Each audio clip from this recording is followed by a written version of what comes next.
All right, everyone. We have Joe Eiben back with us, and I am so excited. Joe, I think it's your third time on the Yes. podcast. You were one of the Fourth, first. I think. Fourth. Fourth. Oh, Yes. yes. Yes. So great. We are due. We are due for Dr. Joe, as I call you.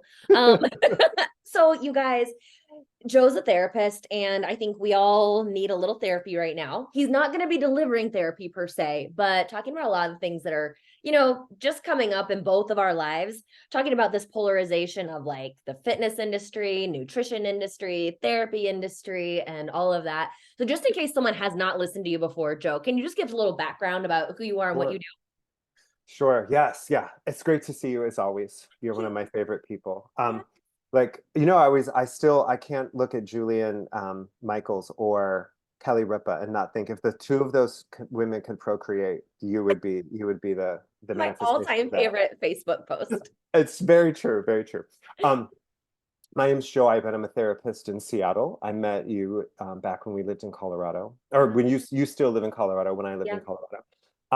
I do lots of different things in terms of the therapeutic work that I do. I teach at yoga teacher trainings and I speak of the psychology around yoga and the relationship with food and body. I lead trainings and coach new therapists on different nuances of the field and working on personal growth and self-development. And then I also have a private practice in Seattle, which I'm really grateful for. And I work with people globally from a coaching perspective to help them with their relationship with food and body. And yeah, so that's kind of me. Yeah. I Yeah, mean, as I was telling you earlier, I'm going into my 50th year. I still can't, my 50th year on the planet, my 17th year of being a therapist. Yeah, it's isn't it crazy. wild? Like, how can we possibly be talking in that large a chunk of time? Right, half a century. Yeah, like I honestly still feel like I'm 18. Same. Yeah. It's just like it just blows my mind. I just turned 45, and the fact that you are turning 50, I'm like, well, we're peers. If Yeah. you're an adult, does that mean I'm an adult? No. Absolutely, right? Well, it's always that dance of like reminding ourselves of like, where is the growth and the healing of Yeah. being able to step into these new aspects and new facets of our life, right? In like a developmental stage and being able to embrace the aging process and be able to say, I did that in my 20s and I'm really glad that I did that, but I've now moved into this, you Yeah. know, um, and attaining that soul and that joy of who we really are. Hmm. There's times even I look at photographs of myself as a child and I look as a way to remind myself of who I am. And I think that there's always that dance of how do we stay in the process of growth and seeking that growth and seeking change really to allow ourselves to burn off the parts of ourselves that no longer are useful and that no longer really serve our greatest good. Hmm. Like I always hear oftentimes in yoga, teachers will say, let go of what serves you. And again, I don't really take issue with that, but it's more of trying to let go of what doesn't serve the version of who I want to be right now. Yeah. Because everything ultimately serves us, even addiction serves us, Right. it all serves us. It's more of, do I want to embrace that piece of me right now? And can I burn off those things that don't serve the person I want to be today? That's so interesting. Speaking of yoga, I when I first started practicing yoga, it was at 24-hour fitness, right? I was injured and I went to a gym class and I loved the teacher, and it's really history from there. Yeah. And I went to about two classes, started researching other studios around, and that's where I found a Bikram yoga. And I did Yeah. Bikram yoga religiously, literally 6 days a week for 5 to 6 years. Yeah. I was a Bikram devotee for a handful of years too. Yeah. But that does not serve who I want to be, who I'm evolving into now. And it's just so Right. interesting. At that point in my life, I needed it. I needed what it had to offer, but now that is not, it's too rigid, Absolutely. it's too whatever. And I'm like, Absolutely. you just evolve. It's Well, crazy. it like I think it speaks to I'm a big component of the parts of the personality and embracing those different components and those parts, if you will. Mhm. And the part of me that likes deep rigidity and kind of aggression was Mhm. very connected to Bikram Yeah. and was very connected to working with trainers that would scream at me and shame me if I couldn't do the exercises Mhm. and would go to classes where the teacher was profoundly aggressive. Like I was very drawn to that and that fit where I was in my life at that time. That was also a time in my life where I was a bit more punishing to myself, and I thought that that was the way. And I tend to be an intense person and very fiery, very pitta in the Ayurvedic world. So Mhm. I already know that I gravitate towards that. So when I found things like that, I became very, very, I would say disciplined, but when I look back, it was more obsessional. Very similar to how I love diets that were extreme. You know, I liked things that would cut out major food groups or that were very rigid. It was very comfortable for me to fall into that. Mhm. As I age and as I mature, the hope is that I can incorporate those components sometimes. So I do enjoy Bikram occasionally. I do like boot camp hardcore classes.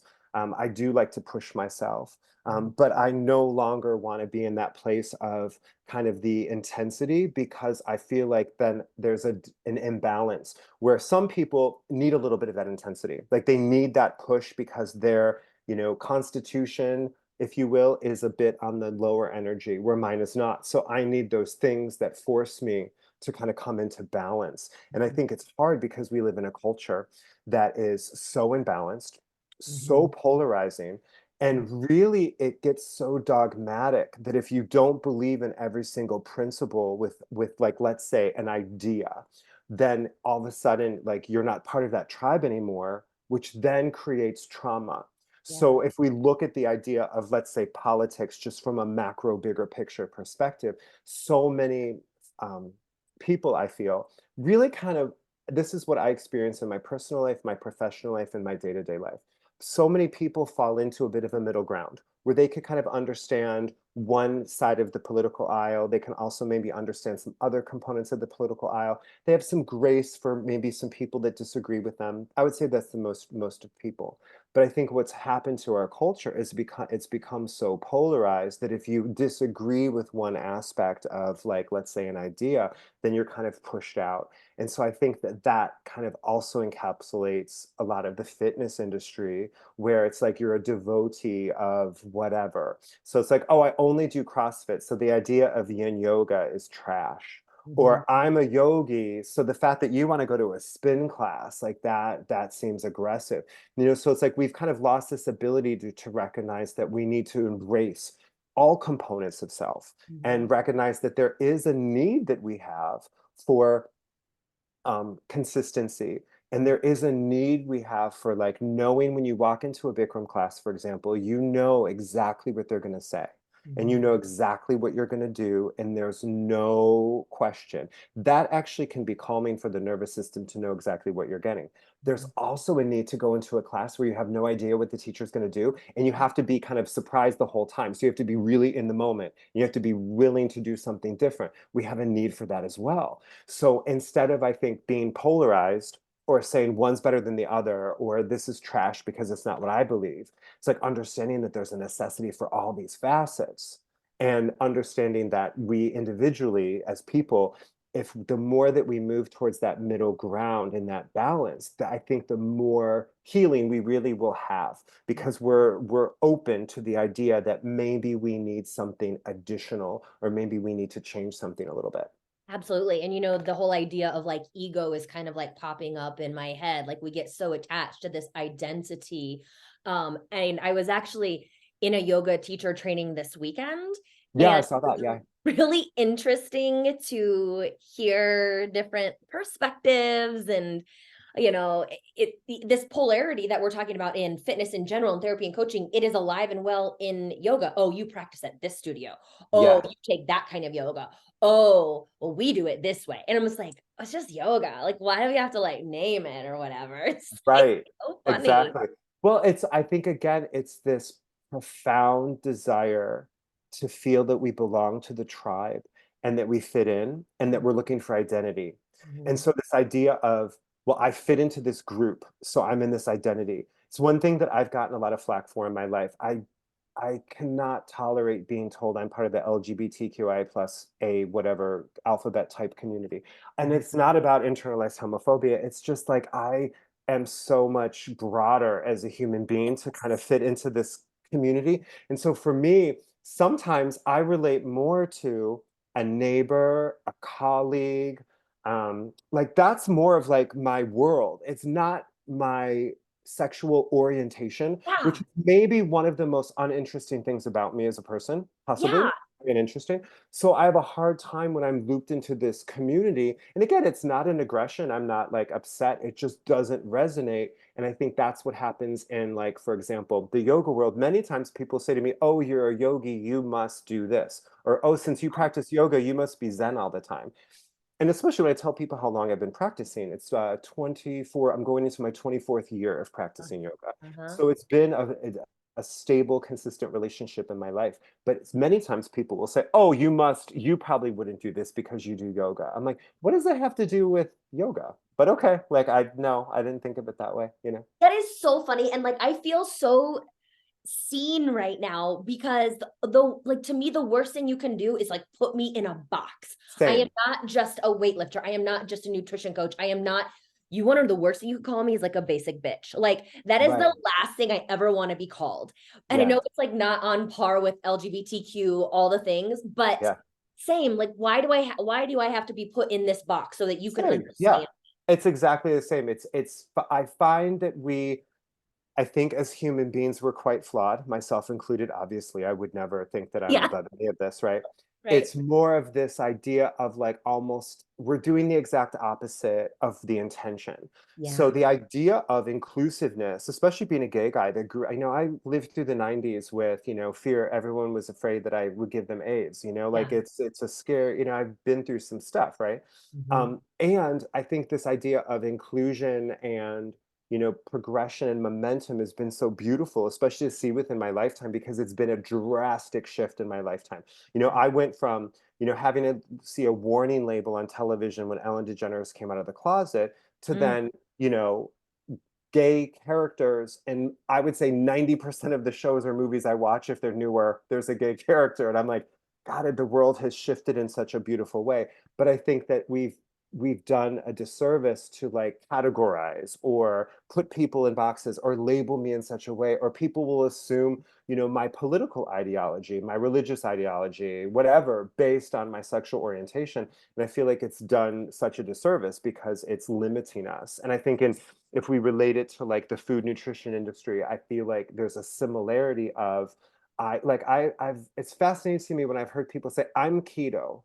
That's very interesting to me. Like I'm blank versus maybe currently I'm following this diet and it's working for me. And that seems more realistic to me, but I'm keto, I'm vegan, I'm carnivore, Mhm. like Mhm. whatever the new thing that will come, right? Yeah. And again, it's like this identity, which then I see will promote shame if you step out of it.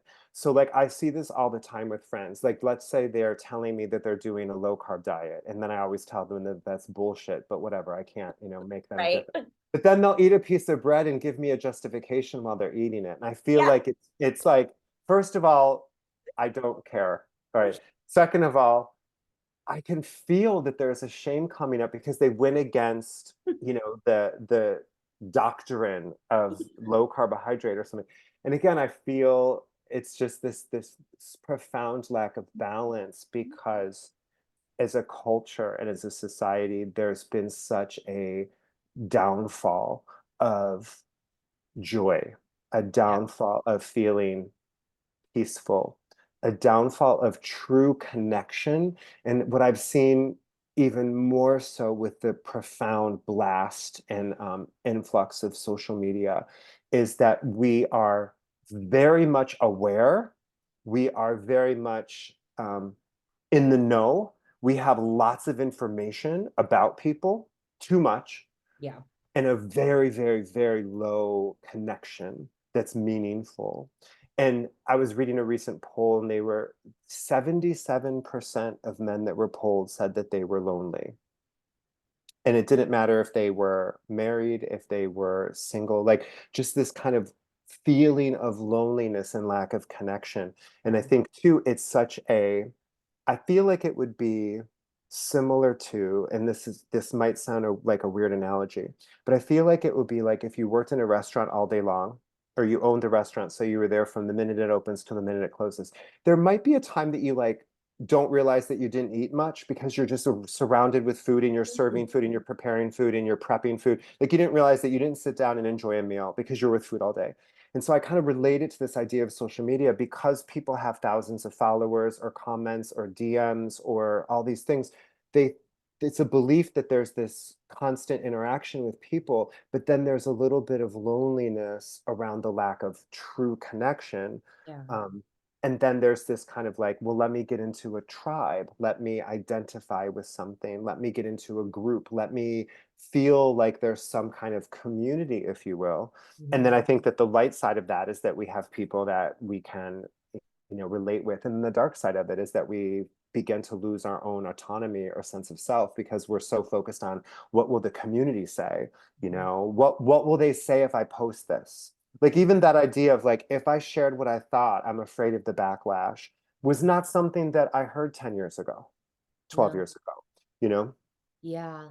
Yeah, it's so interesting. Again, this weekend, because I was surrounded by people in real life and I couldn't be like on my phone or whatever, Yeah. I noticed that. I noticed how that helped me not think about work or other people. I was actually more, I mean, of course, I was more present in what I was doing because I was Right. surrounded by real people. And it really got me thinking Yeah. about some things. Hmm. It's like, are we at this point of no return? I don't know the answer. I know. I mean, I like to say that I'm a realist. There's times it can sound pessimistic, but I do feel like the there's kind of a point of no return. Yeah. And it's just getting more excessively extreme Mhm. in that piece. Mhm. But it's like that the idea of course we need these things in our life in many ways to function, whether it be for our business or for connection, Yeah. so it's like I would not get rid of my cell phone. I'm not going to not use the internet. I'm not going to delete all my social media. It's just I think striking that balance Mhm. of knowing that it's kind of like a trance. It takes you out of the moment. So it's like if you took a psychedelic drug or if you drank a glass of wine, you would go, "Oh, I'm altered. Like I'm not with this group of people because this person's on LSD or something, or this person's drinking. They're out of the loop."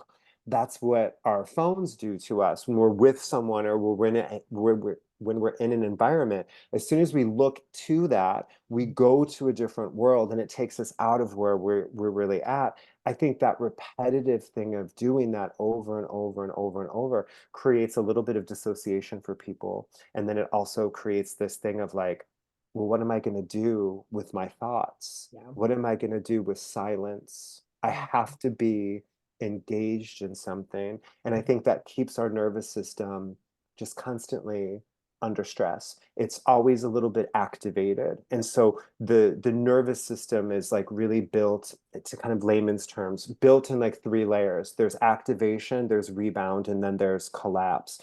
And I think that so many people are spending their days in activation and then they're looking for something like the magic solution. Like, give me the diet that's going to make my life better. What's the fitness plan that's going to change my life? What's the book that's going to make it better? Tell me a podcast to change my life. Okay, I'll go to therapy. Okay, I'll take a medication. And really, I think it's this profound, like, kind of loneliness, lack of connection, and then also our culture, the profound benefit that our culture gets when everyone is in a state of activation and kind Mhm. of in a state of fear because they're going to be easier to control and they're going to spend more money. And so Mhm. that's going to benefit certain population of our culture and it's going to harm the majority of it because it's not going to let people exhale. Mhm. Like it's like we can't exhale because it's like, oh, well, what about this catastrophe? What about this war? What about this political person? What about this devastating thing? Right. And so, like, there's this almost fear to just be okay because then people will feel guilty that they Yes. feel okay. Like, Yeah. it's almost like a shame or a guilt or an embarrassment to say, I'm doing well and I'm taking care of myself and I have a lot of love in my life. Yeah. There's a guilt with that. Oh yeah, I was actually on a call this morning with a group of the group that I'm participating in, and not to compare, but I'm listening to people speak and I'm like, oh, That's rough. Ooh, Hmm. she's really got rough too. And like, I don't want to say, I mean, I'm dealing with my own stuff, but not as bad as what other people are. And so I don't want to say all what's good because then I feel bad. And that's a Hmm. real thing. So, Right.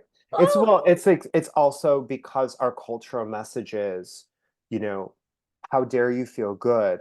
There needs to be something that you're worried about. There needs to be and again, it's like that dance between acknowledging the devastation and being willing to have maybe hard conversations and to feel it. And mhm. then also knowing how do we have our own resiliency to be able to show up? Like, Yeah. how can I show, like, if I think of my work all the time in my practice, I feel like caring for myself, meditating regularly, keeping my body as fit as it can be and as healthy as it can be, getting good sleep is like a job requirement Yeah. because I can't show up with someone and sit with them if I'm not showing up for myself. And Mhm. so I look at like when it comes to devastating things in the world, whether we're looking at war, politics, crime, so much. Um, I have to care for myself and have resiliency. It doesn't mean that I don't care about those things. It's just that I need to build that resiliency so I can actually show up and support people in the way that I do. But I find that a lot.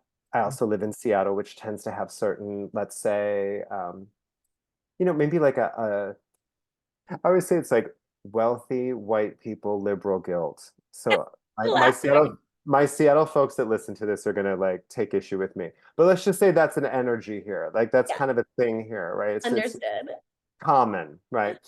It's like I can't tell how many times I've shared something good with someone and they'll be like, "Oh my God, did you see the babies that were bombed in Gaza?" And I was Oh, like, yeah. I did, and it's devastating to me, and I'm not denying that. Hmm. And I also know that I can't always take all of that in. Yes. I can't. And then we also have like an entertainment industry that like, every 5 seconds there's a new crime show and a new crime series and a new Jeffrey Dahmer slash Ted Bundy. Like there's this kind of like obsession with intensity. So it's kind of like, our real world, quote unquote, if we call it that, has got a lot of devastation and a lot of intensity. And then our entertainment world is like profiling a serial killer. So You guilty know, of all this. right? It's like, oh, I wonder why everyone feels unhinged and anxious. Like, I wonder why there's like a decline in people's mental health. I wonder why, that it's really just being able to, I think, have a little bit of levity and understanding Yeah. that it's not that we shouldn't care, because Mhm. I think we should. It's how do we balance that and like care for our nervous system and show up. So whether that be if you're a person that you believe that protesting is a way to get your voice across, if you believe that posting things online, if you believe that donating money, if you believe in having conversations with friends and family. That's one thing that I always find, and people might disagree with me. People could be very public with their ideas, whether it be on social media or in a like a protesting environment. I sometimes think that we forget about talking to the people in our circle and talking to the people we love and having like a loving conversation about the reality of things and maybe understanding someone's viewpoint and then you sharing your viewpoint, maybe coming to a common ground. Like we forgot about that. Like so it's all about like kind of this public Mhm. way to share, but we forget about maybe the real impact of uh, connection in a relationship that we have with people in our lives. Same thing when it comes to people wanting to change their relationship with food or get healthier. I think we have a lot of information out there people can access. I don't think we have a lack of it, but sometimes being inspired by someone you care about or having a heart to heart with someone that you love, those are the kind of things that change our minds and change our hearts. And so Mhm. I feel like that's the same across the board. I look at the way we do one thing is the way we do everything. It didn't surprise me that I was drawn to those intense fitnessy things when I was younger. That Yeah, doesn't, because that's very much my personality. absolutely. Well, and back to your point about you taking care of you, I was listening to Patrick talk about some stuff going on with people at work and they're not well. And I was like, so they can't like go make their sales calls because of all of this stuff. And like, so Yeah. maybe you are serving people like Joe and I are, or maybe you are just needing to go make sales calls or do somebody's taxes. Like, you cannot do your job if you do not take care of yourself. If I were in a position to hire people, which I mean, I kind of am, but let's say I had a different kind of business, I would want to know, how many hours of sleep are you getting each night? I want to Wow. know how much sleep you're getting. I want to know how protein you're eating, how much protein you're eating. I want to know your workout routine. I don't know if I Yeah. can ask those things legally, but those are Right. things I need to know. Of course, right? I know. Yeah, I don't know the specifics if those are legal, but they're so important. It's Yeah. like I was telling you earlier, I've had clients that have said to me that they were surprised that I asked them, like when I'm working with clients when it comes to food and body or disordered eating, and I do work with folks that struggle with that, but I'm just talking people that maybe would come in with a relationship issue or talk about some depression that they're going through or maybe a life event that they want some support with. So many times I ask them questions about what they're eating, Mhm. and many times people are surprised. I don't think people are evasive about it, but they're surprised that I'll say, I'll have a session with them at 10 a.m. and I'll Mhm. ask them what they had for breakfast, and they'll look surprised. And sometimes they say I had coffee, and I said, I can feel that because I don't feel that you're settled in your body. Like you feel unsettled to me. So let's practice getting into the body and settling a little bit. Mhm. And then also have maybe a little bit of education around the impact of drinking coffee on an empty stomach with no food. And maybe that I say maybe jokingly, maybe that contributes to some anxiety, right? And so just kind of helping people see that it's not that we need to be scolded, and it's not that we're bad. I just think that we're kind of on this journey of the hope is that we can, when we know better, we can do better, and that we can have this kind of beautiful synergistic relationship with letting go and knowing that so much is out of our control, so much, and embracing the things that we can control, embracing the things that we do have a say in. And so that's usually, what are we drinking? What are we eating? What are we thinking? Who are we spending time with? Like, Yeah. we have some agency in those things. Mhm. So it's like, I know a lot of folks that are like, meticulously reading a label to make sure they don't get a GMO. But I'm like, how about the people in your life? How toxic is that? How Need to read their damaging? label. I'm like, if the label has a red flag on it and it's a person, I think it's worse than the high fructose corn syrup in that snack you're about to eat. 100%. And I feel like everybody now needs labels. I'm sorry. Like, I need to That know what ma- you're made of. Right. It's like I'm sleep deprived and have an attitude and have road rage. So just know. And I think on my best days, I could have interactions with people. The other day I was chatting with a friend and I had a couple interactions that were just so aggressive. Like, I was at a store and I was asking the salesperson or the cashier a question, and they had that plexiglass in front of them. And I Oh could God. not, and I already have hearing issues, and I didn't have my hearing aids in because I was headed to yoga. And I could not hear. And I kept saying, can you please repeat that? the he got so angry with me and like slammed it down on the counter, and I was like, okay, like he's clearly struggling. And then I was driving in traffic, and we were at a four-way stop, and I didn't realize I started to go and it was not my turn to go, and that is me, I'll just try to zip and get quickly.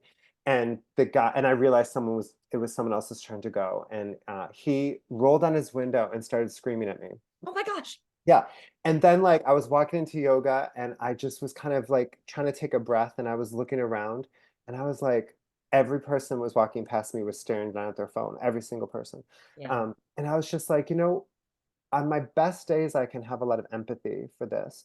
Mhm. It's just there's like a collective malaise of, I would say, unhappiness and Yeah. stress.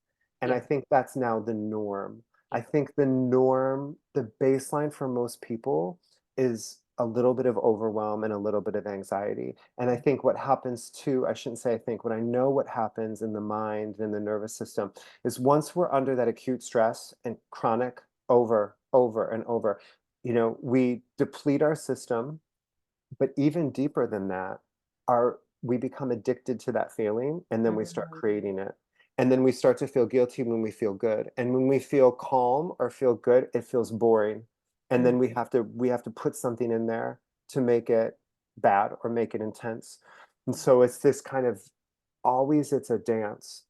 It's funny, I'm not a dancer. My husband is, but I'm not a dancer. But I use that analogy a lot. It's this dance between, how are we acknowledging the reality of the world we're in Mhm. and not pretending that it is what it is, And then how do we also try to provide inspiration or a light or a rock or some kind of support to people? And I find as a therapist on a regular basis, I'm very relational. I share things with my clients. I'm not a blank slate. I'm not like an analyst therapist that sits behind the clients and takes notes. I like engage and I connect and I share pieces of me because I feel that we heal in relationship.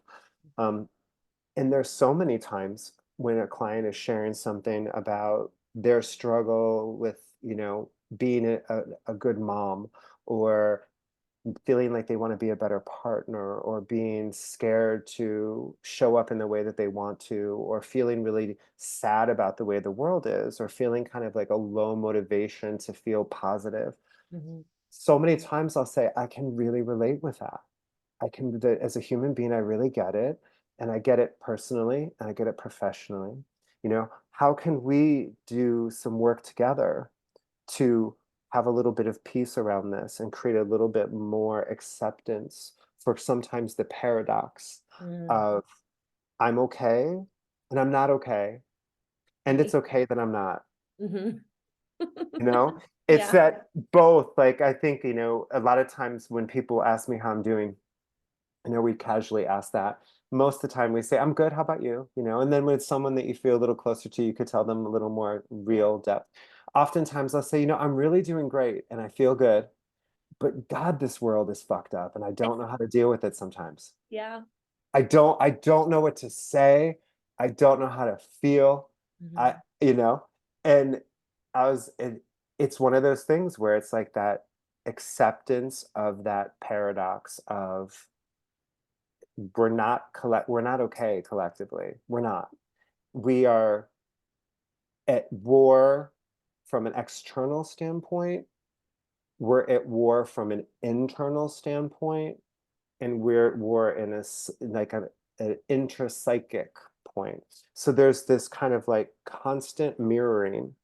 The more that there's a kind of crumbling of what society could be, right, and what it once was, Mm. I see that mirrored in people's psyche.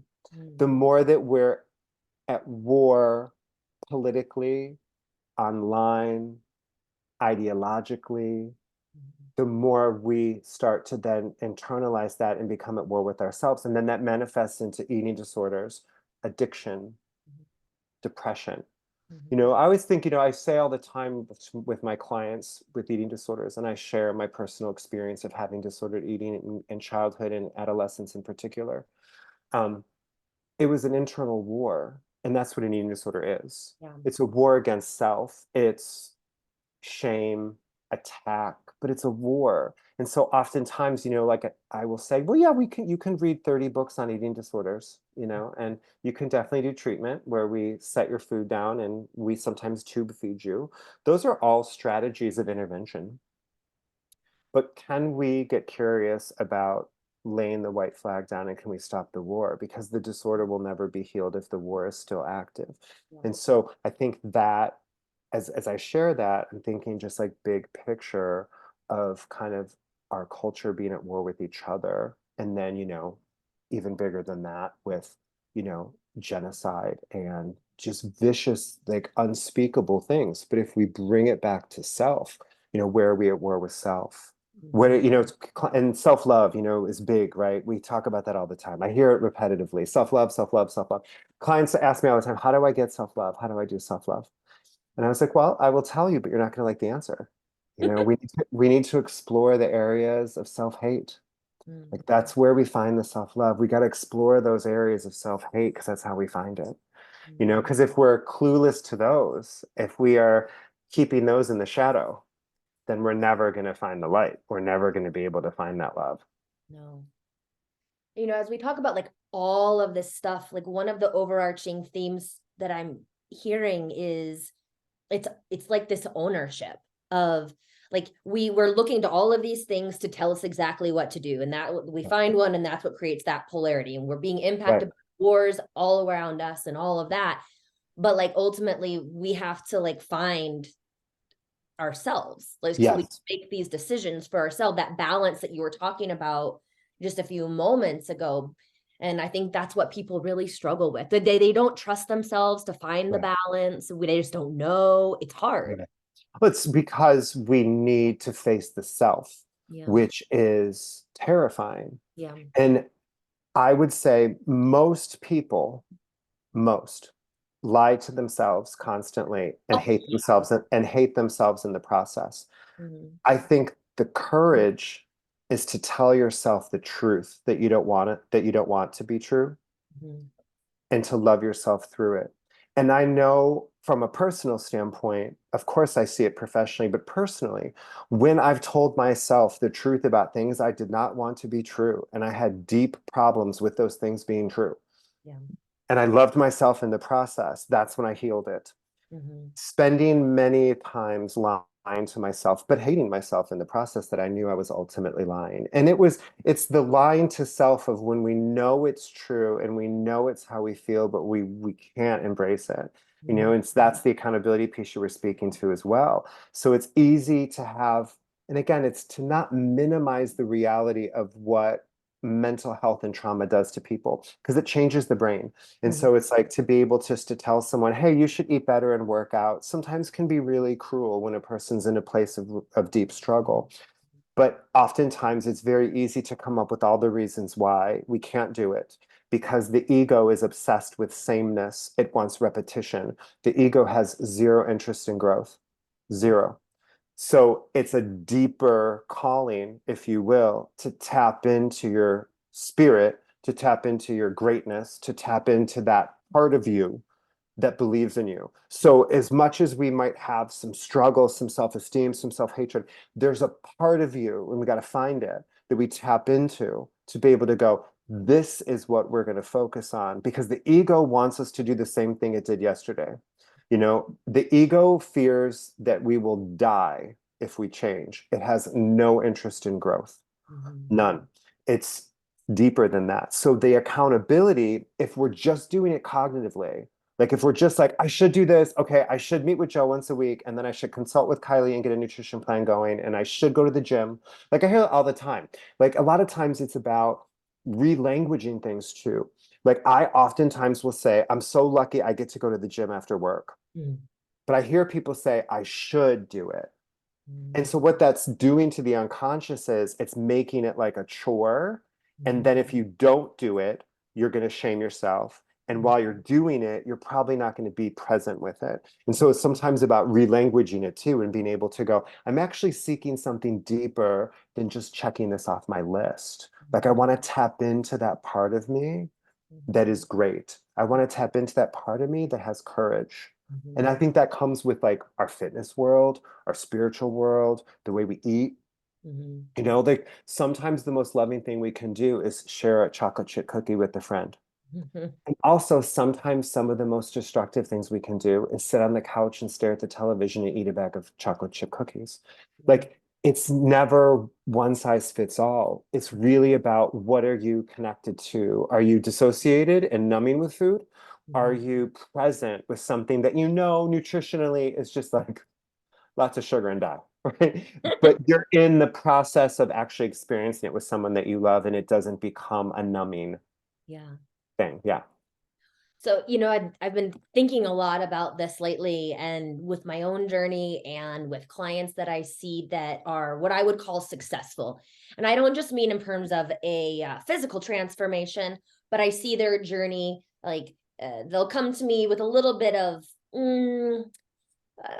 issues with food, like not bad Sure. enough to where bad enough, quote unquote, where they need to like go to therapy, but they could probably improve their relationship with food. And then through Mhm. tracking their macros, they actually learn how to do that. And then by living in their maintenance, they understand, oh, I can eat more and I feel okay with this. But at Mhm. the same time, they're doing this other work. They're doing a deeper work with therapy, Mhm. looking at their relationship with food, looking at, I don't know, everything you were talking about. It's like none of this works in silos. It's all Right. connected. And that's why I think Absolutely. your coaching and your therapy is probably so powerful because it's not just how are you doing, it's how are you doing and what did you have for breakfast today or all of that. Right. So like Right. when you see your Absolutely. clients, not that I mean, I think I'll probably be going to therapy forever. Yes. Yeah, it's like Right? maintenance, right? Yeah. It's like I think it's like if we look at it from approach of like some people might want to get massages for the rest of their life. Some people would look at a massage as either luxury or if you have an injury. You Mhm. know, same thing with therapy. Like I think if we look at it from this idea of something's wrong with me, I have to go to a professional, get fixed. And I say on a regular basis to my clients, you're not broken. And I Mhm. don't sit in a higher seat than you. Like Mhm. I'm just sitting here with you. Of course, I have some experience and education under my belt, like, and I've got some interesting degrees on my wall, but I'm another human being sitting with you, and I'm simply mirroring back and helping you tap into those unconscious parts that you can't see. And I'm going to have a little bit of a better, clearer view to those. Mhm. Just as if the role was reversed, you would be able to support me in that process. And so we're just kind of on this journey, I think, of being willing to go, I'm okay, and I've got to clean some of this up. Mhm. Or I'm actually struggling, and I also am practicing the impermanence of all of it and know that it ebbs and flows. And can I have grace with myself in the darkness? And Mhm. oftentimes when we struggle the most, we are the hardest on ourselves. You know, if we think it from a diet perspective, if we're eating relatively well and we feel pretty balanced, and then we maybe struggle and have a moment of maybe binge eating, or we get pulled into the holidays or something and it starts to derail. We need the most support then. Like Yeah. we need the most understanding and kind of compassion because it's a struggle. And that's when people want to rail on themselves. And I feel it's the same thing with, you know, in our culture when we're kind of all collectively struggling, people are just getting kind of nastier with each other, having a lot less grace with one another. It's like what I always say about the holidays. They say it's the most beautiful time of the year, and I find it's when some people are kind of the shittiest. You know, it brings out the worst in people oftentimes. Yeah, but that the accountability piece too, again, if it's coming from an ego perspective, right, then the accountability piece will look like short-term motivation usually done through shame. So I went to the doctor said I have to lose weight. Mhm. I tried on a bathing suit. I didn't like the way I looked in it. I went to the gym and I wasn't as strong as I was last year. So there's a lot of motivation and it's usually through shame. And so the ego loves that versus tapping into something deeper and more the essence, if you will, the spirit, the soul, whatever you call it, the higher self, tapping into a piece of I want to show up different. I want to behave like the person I want to be. You know, Mhm. so many times I hear, well, I can't change. How do you change? How do you change? How do you change? I'm like, that's a really big question, but we have to accept where you are in this moment. And that's the thing people struggle with. Like, no, I want to change. I'm like, the big paradox is you got to accept yourself before any change can happen. So we have to accept ourselves first. And then the second piece would be, what if you operated like a person that felt good about themselves? Mhm. What if you went to the gym and you pretended to be an athlete? Well, Mhm. I haven't worked out, I can't do that. I said, the mind is interesting. It's always going to want to have you do what it did yesterday. But what if you pretended? No one needs to know. You just Yeah. go with the attitude. You pretend like, I belong here. Yeah. I'm going to operate as if, or, you know, I always think if we struggle with our self-esteem, as we all do at times, Right. act like the person you want to be. It's not about being fake. It's not about pretending. It's if you want to have self worth, high self esteem, and respect for yourself, Mhm. are you behaving like someone who does? Mhm. Simple. We overcomplicate everything, right? Everything, Joe. Yes. Everything. That's why I love you what you put out in the world. It's like lift heavy things, work hard, eat real food, be accountable. Yeah. And then you've got all sorts of fun ways to help people do those basic things that care for the self. It's Mhm. not, this is a new superfood juice that if you drink it right after the meal, it's going to help your metabolic rate. Or this one exercise is going to burn the inner fat or the thigh that you, let me burn the fat in your inner thigh, whatever.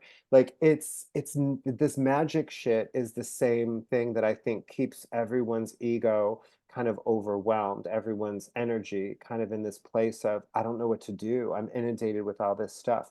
You know, even politically, like when I share things with friends, I'll say, oh, I listened to this podcast. It's this interesting thing I heard from this doctor. And they'll say, oh, I didn't hear any of that. It's just too much. It's too much. It's too much. I'm like, maybe it's too much. Or maybe you're taking in so much. We have to discern a little bit. Like, Yeah. what are some pieces that you can take in that will be helpful to for you to kind of know what to do or how to respond? or what to feel or think about something based on the information that you have. We have to stop taking all this in. Yeah. So it's so interesting. I just want to bridge the gap from the end to the beginning.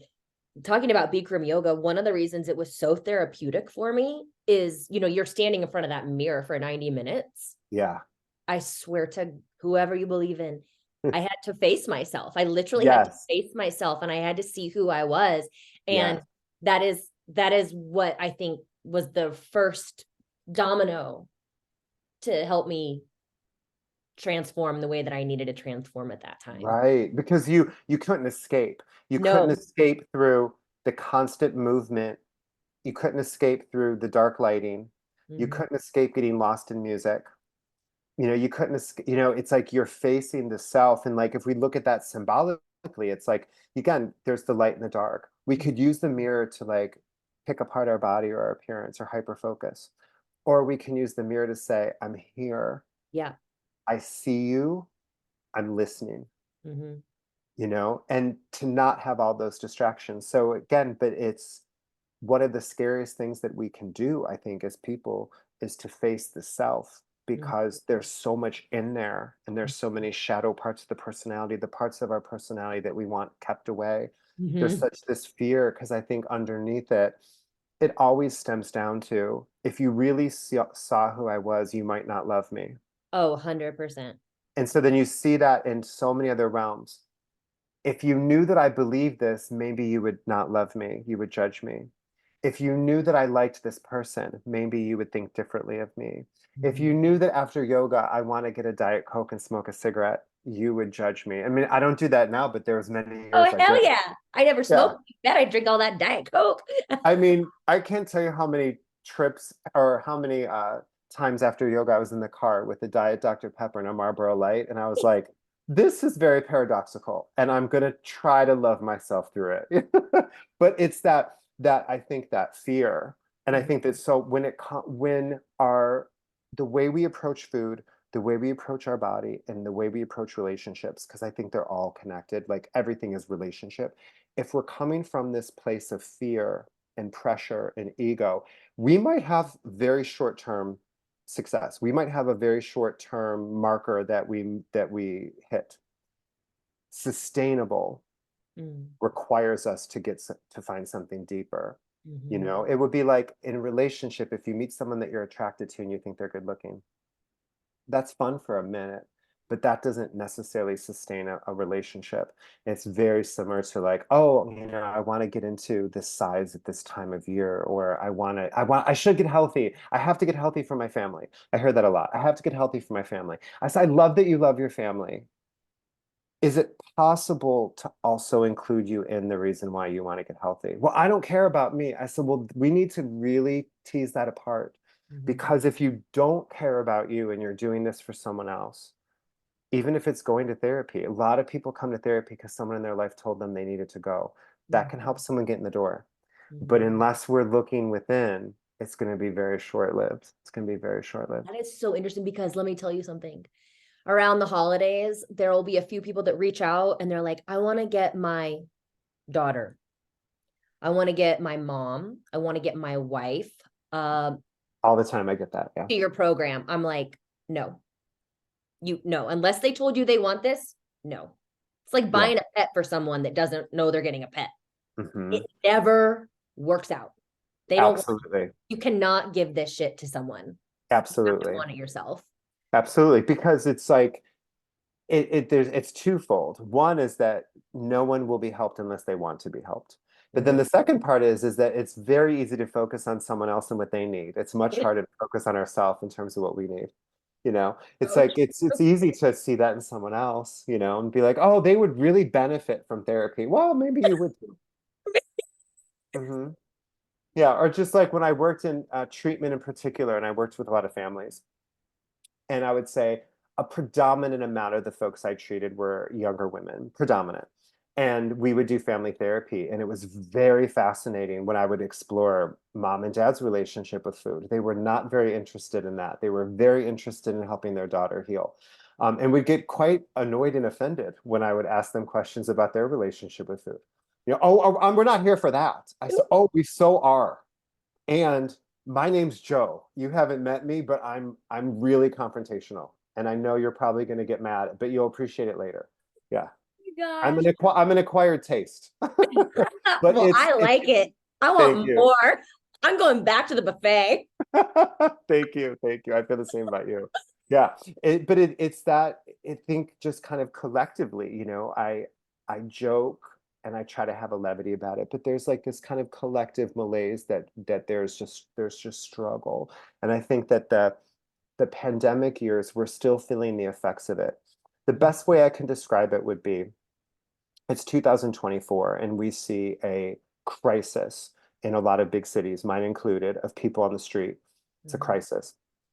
This can be traced back to the early 80s when a lot of mental health institutions that were government funded were closed under the Reagan administration. So we're looking at decades ago, we're seeing a kind of an effect of there's no placement for people that need like a mental health hold, if you will, like they're not safe to be in public. They need some intervention.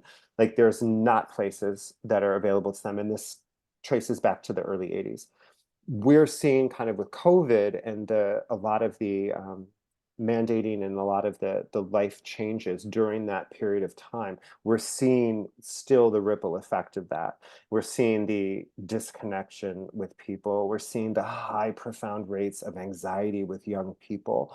Um, I think I had mentioned to you, I don't know if I told you on this podcast or I was speaking another time, that the average when they were doing studies of eighth graders, their level of anxiety that was reported was one of a psychiatric patient in the 60s.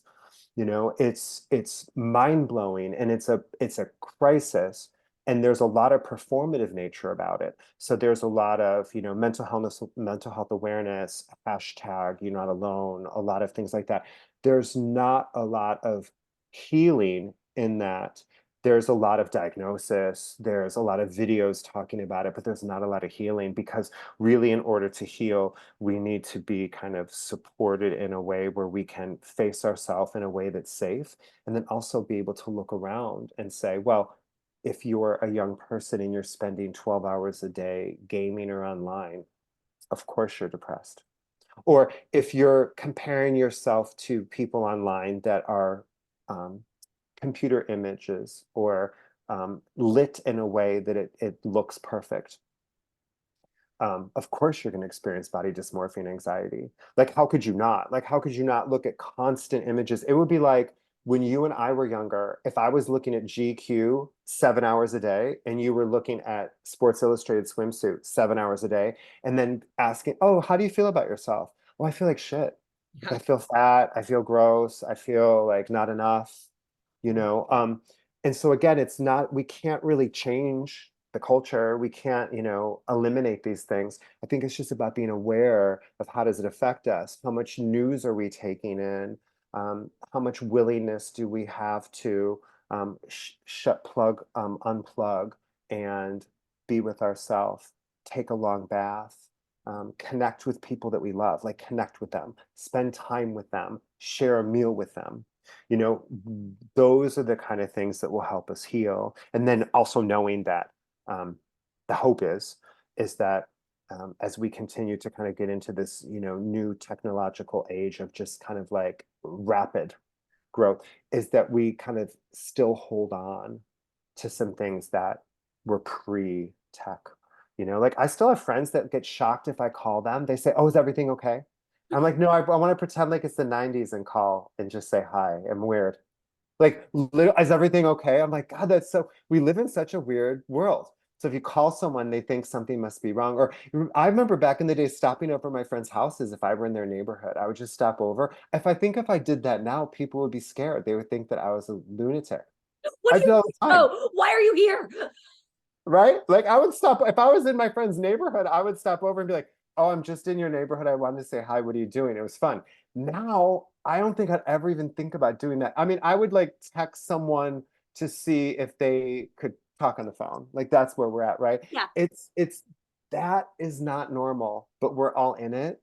So I think we have to kind of have a lot of patience and grace for ourselves in the process. Yeah, it's definitely not normal. There's nothing normal about what we're doing. No, no, no. Yeah, it's like always, like I say all the time, the world is crazy. Thank God, that's why I have a job. Oh my gosh. Well, I know you do. Like, I'm assuming you don't even have any openings right now. I don't, I have no, but I usually will be able to get people in if they can have some flexibility. And I work with people, like some people I see once a month, some people I see them weekly, you know, some people I see occasionally when they want a little extra support. But I do my very best to, if someone's on my wait list, to try to get them in as quick as I can. Yeah. So let's say I did want to reach out to you. What's the best way to get a hold of you, Joe? Where can I find you? My website is joeeiben.com, and that's the best way to get a hold of me. I do have people love to do DMs on Instagram. I always just like to refer people to my website, but if they DM on Instagram, that's okay too. It's again, it's a new world. I remember, like, you know, in therapy school, I never thought I'd be like, I wonder if I'm going to get clients through DMs on Facebook or Instagram. You will. You Yeah. will, Joe. Any way we can get a hold of you, we're going to find an inroad and we are going to reach out and tell you what we're dealing with. Oh, thank you. Oh my God. I mean, I could talk to you for a whole other hour, but I want to be respectful of your time. Thank you so much. Absolutely. It's so wonderful to see you. And thank you for everything that you put out in the world. I find you to be inspiring. I know you personally and professionally. You're the real deal. Thank you. Um, I refer people to check you out when they want someone that's psychologically healthy, that's not disordered and dysmorphic, and someone that can be encouraging to like live better and feel better and be real. And you're hilarious. And Thank I you. just adore you and love you. Well, and that's my whole goal. Like, I see how fucked up it is. And I'm like, this is not okay. This is not okay. Like, I've Yeah. got my own issues and I'll talk about that, but like, that's not what heals you. Right. Yeah. So, thanks again, Joe. Absolutely. So great to see you. You too. Bye bye. Bye.